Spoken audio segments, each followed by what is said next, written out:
तुम्हाला मुजरा करते राज। मला जाणीव आहे राज की आपण खूप बिझी आहात, पण खूप महत्वाचं बोलायचं होतं राज। मी या स्वराज्यातील एक छोटासा मावळा जानू बोलत आहे राज।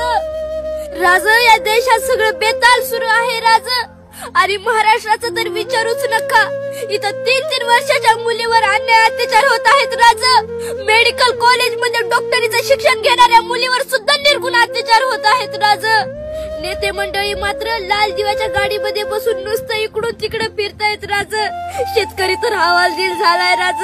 घराच्या दाराला बावली लटकावी तसं झाडाला माझा शेतकरी लटकाय लागलाय राज।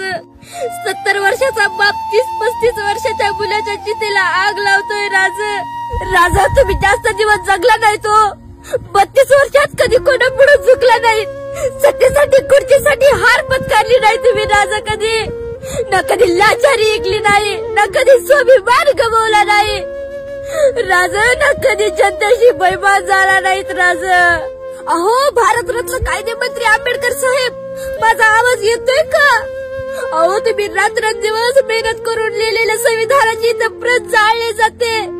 अहो, दिवसा ढवळ्या लोकांचे सिर कलम केले जातात। सत्तेच्या माझा पोटी इथं कायद्याचा गळा घोटला जातो साहेब, गळा। अरे, कुठं नेऊन ठेवलाय माझा महाराष्ट्र?